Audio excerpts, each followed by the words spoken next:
Humingi na ng paumanhin ang Sangguniang Kabataan Chairman na nag-viral matapos na paghahawakan ang mga pagkain sa isang convenience store.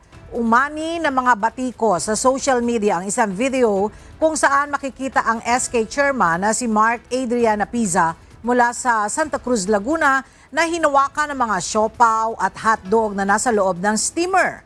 Para sa marami, kabastusan at peligroso ang ginawa ng SK Chairman dahil posible itong maging banta sa kalusugan. Sa kanyang opisyal na pahayag, humingi na ng tawad si Mark Adrian Apiza at inaming hindi tama ang kanyang inasal.